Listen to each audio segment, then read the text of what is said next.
Okay, recording has started. Good evening, folks. I am going to record a video here on how to access our Kish Virtual Lab and create a virtual machine. So first thing I'm going to do is connect to my virtual lab and let me share my screen.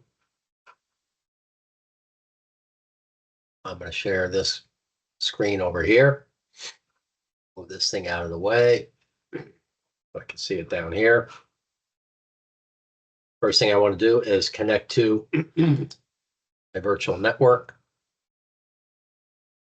Here we have set up, I have another video which talks about how to access the virtual network. I'm just going to enable that connection and log in.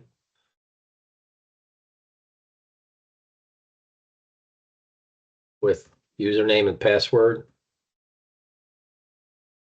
that you have been assigned. I'll use mine. And I think I typed that wrong.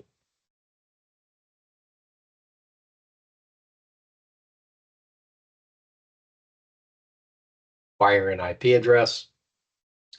So I've just created a virtual private network connection, a VPN connection to the Kish Lab, our Kishwaukee CIS Department Virtual Lab.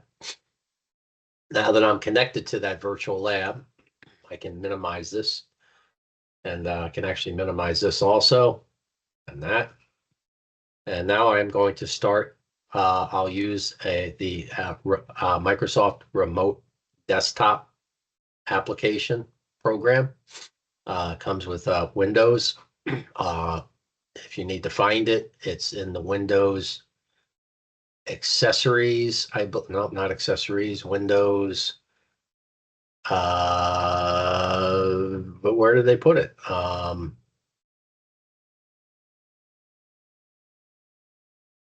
I don't even know where they put it. Thought it was under accessories. Oh, there it is. Yes, under Windows accessories, remote desktop connection. The remote desktop connection will allow us to connect to. Why did that move over there? I want that down there. I've already posted a network diagram with the different IP addresses for some of our machines. This is the IP address here for one of our virtual hypervisors, 192.168.168.254. I'm logging in as an administrator. You will have your own username, administrator username, and passwords for each one of you in the course. I'm going to connect. I'm going to put in the password for the administrator account, for my account.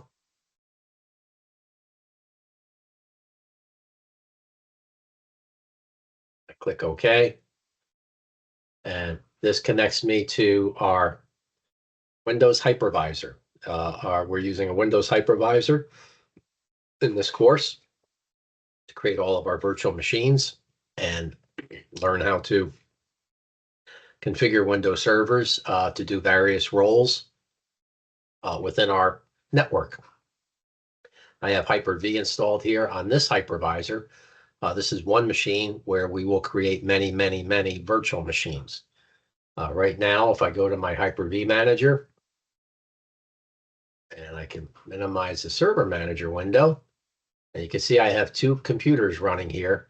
I've already created CIS 285 DVW machine, which I use for my cybersecurity class, along with a Kali Linux virtual machine, also used for cybersecurity. Once I'm in this machine, I can create any number of machines. I'm going to open up File Explorer down here first, because when you create a virtual machine, you need to have the operating system installation media. And on here, on this computer here, I have a folder here called ISO files.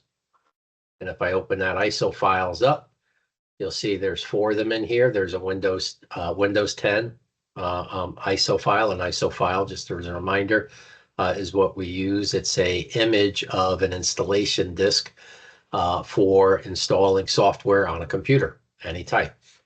I have the installation to install Ubuntu server. I have an installer for a Kali Linux machine. And I also have this long one here. It's hard to read it, but this is actually a Windows Server 2019 ISO file. And I'm going to create a new Windows Server machine using this ISO file that's located on my primary partition volume, I should say, where my operating system is located on the hypervisor. So back to my Hyper-V machine, I come over here to New on the toolbar on the right-hand side, the vertical toolbar. I click New, and then I click Virtual Machine. Let me minimize this window. So here I start the wizard to create a new virtual machine. I click Next, and I have to give it a name. So I'm going to call this one Win Server 2019. And it's going to be stored in the default location on Microsoft Hypervisor systems, which is on the primary operating system partition, which starts with the letter C. It's in the program data, Microsoft Windows Hyper-V locations where we store the virtual machine files. I click Next. Generation 1 were machines that from several years ago that we don't really use anymore, especially for creating newer machines. We're going to use Generation 2. It has much more features. I click Next. The amount of startup memory right now is set for 1,024 megabytes, which is 1 gigabyte. We probably need at least 4 gigabytes. That usually runs pretty well. So 4 gigabytes would be actually 4 times 1024, which is 4,096. Oops. 4,096 megabytes, which is 4 gigabytes. And we check this box to use dynamic memory for this virtual machine. Dynamic memory says on the hypervisor, even if I'm allocating 4 gigabytes of memory for the machine, if the machine isn't needing 4 gigabytes, it won't actually request all 4 gigabytes of real memory space. It will just use whatever the amount it actually really needs. So it's very typical to do that. I hit Next. I've already created 2 switches on this hypervisor. These are virtual switches that we've talked about. I have an external virtual switch here, and I also have a DMZ switch. The DMZ switch is used because we have a website, a virtual website running here that is exposed to the internet. So it's in a DMZ zone, what we call well, technically the DMZ stands for demilitarized zone. But it is in an area that allows public access to part of our internal network, where is the only machine in there is our web server. But I'm going to use an external switch so that my virtual machine has access to the internet through the hypervisor's internet connection. And that's why we create an external virtual switch. I have to create a virtual hard drive. Here we have our extension, our VHDX, virtual hard drive extended. A VHDX file is a disk image file, just like the disk that's running in my laptop computer I'm using here. This VHDX file is a complete image of what the operating system will be on my virtual machine. I'm going to store this in a location called C: on the volume where the operating system is located, and a folder called VHD files. If I open that up, I can show you where that is on my local disk. Down here at the bottom, VHD files. I have 2 VHD files already. These are the files that are being used for the machines that are running at the moment. So I can hit Next. This is where we can either install an operating system later or do it right now. Or even install an operating system from another network server, what we call Pixie Boot. I'm going to install an operating system from a bootable image file, and that's what we call the image file is an ISO file, ISO. It stands for International Standards Organization, and they decided what installation files should look like for all of the major operating system out there available. I browse, and this is where I have to browse on my local volume to my ISO files. And this is where I can pick this long name for the server evaluation version of Windows Server. I open up, and then I click Next. And now I'm going to create the virtual machine information. It's going to be called Win Server 2019 Generation 2, memory 4,000 gigabytes, 4 gigabytes, external access to the internet. My hard disk is going to be stored right there, and the operating system will be from my Windows ISO file, my Windows Server ISO file. I click Finish, and my machine has now been created. So now I'm back into my Hyper-V Manager. Kind of running a little slow there. Yep. But the machine's turned off right now. The first time you start this machine, we won't have access directly into it. We have to access it through the hypervisor. So I will right click on this and connect to the machine. And the machine right now is turned off. When you start a Windows computer, a Windows installation disk, you have to be ready to hit the keyboard. As soon as the computer boots up, it's going to say, press any key to boot from a CD or DVD, which is basically what we're doing. We're booting up to a virtual DVD, which is our ISO file. So I'm going to hit the start button, and you're going to get a message that'll shoot by real quickly that says press any key to boot to the CD/DVD. I do that. There's my message right up top. I hit my space bar, and now I am starting in what we call the Windows preload environment, which is where we go when we are installing a copy of Windows on a computer. I'm going to accept the defaults here for English keyboard. I'm going to say install now. And it's going to say, okay, I need to install this on this virtual hard drive. The virtual hard drive is blank. This is that VHDX file that we've created. This ISO file, I can actually install 4 different versions of a Windows Server. Windows Server Standard versus Windows Server Data Center Evaluation. These two here have no graphical user interface. Many times we like to install Windows servers where there's no point and click, there's no mouse movement. It's strictly a command line environment. It's a safer environment when you're running a server not to have any type of graphical user interface. Computers run much faster when they don't have to worry about painting cute graphical images on a desktop or on a display, I should say, when there's no need for it. If you have a web server, you really don't need a graphical interface. I am going to pick the one down here, which is called Windows Server Data Center Evaluation Desktop Experience. It used to just be called GUI for graphical user interface, but they changed the name to Desktop Experience, which means we want a desktop manager point and click interface on this machine. And we're going to use that because we're just in the learning mode here. I accept the license agreement, and I do a custom install because I'm not upgrading anything because the virtual hard drive I created is blank.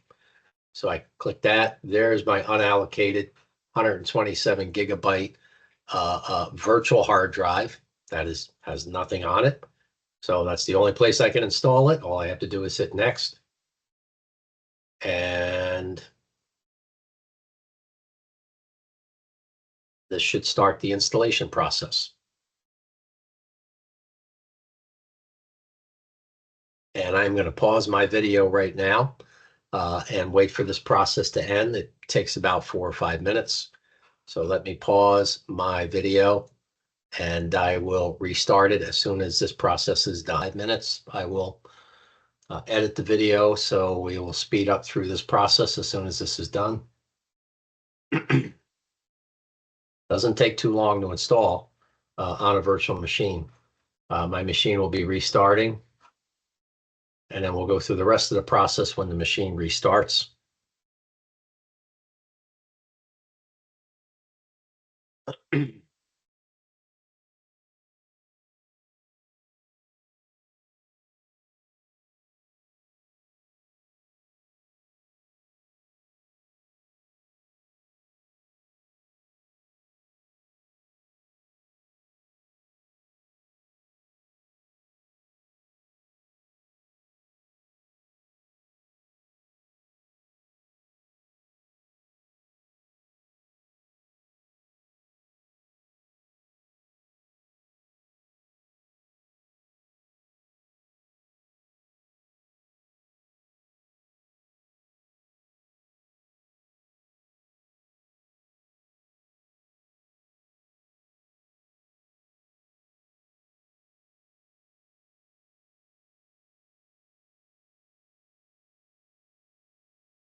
We have to create a password. The username here, you can see it says it's light. It's hard to read. It says administrator. That is the built-in administrator account for the Windows Server. We have to give it a password.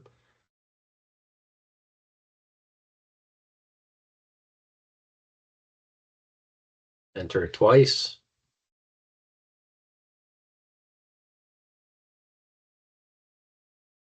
I hit finish. And now it's creating a user profile for the built-in administrator account that we can use to make any kind of changes we want to our system. And there we go. We have a working virtual machine. Over here, you can see it says WinServer 2019. It's running. This is the machine, WinServer 2019. I can log into it by hitting the three little square icon up here, which is the Control-Alt-Delete. Sends a Control-Alt-Delete message to the virtual machine because we don't have a keyboard that we can do it on, because the keyboard would act for the hypervisor. So we have a special icon that we can send the command to it. We log in with our newly created user account. It's creating the new user profile, setting things up, and we're at our desktop. And Windows 2019, Windows Server 2019 Server Manager application will start up automatically. It detected a new network. It says, do you want to allow PCs to be discoverable? We say yes to that. We don't need to see the admin center. And here we are right now on our computer, and we have the Windows Server Manager up and running. We can add roles and features, add other servers to manage, create a server group. Those are the things that we're going to be, but that is the process for creating a new virtual machine on our hypervisor. If I minimize it, you can see now I have 3 machines here. I've just created a new Windows Server 2019. It's up and running, and it didn't take too long to do that. So that's the end of this video. I will edit this video, take out some of the slow parts of it, and get that posted so you guys can follow along and start creating your own virtual machines. Let me stop my sharing. I'm back. Let me stop my recording.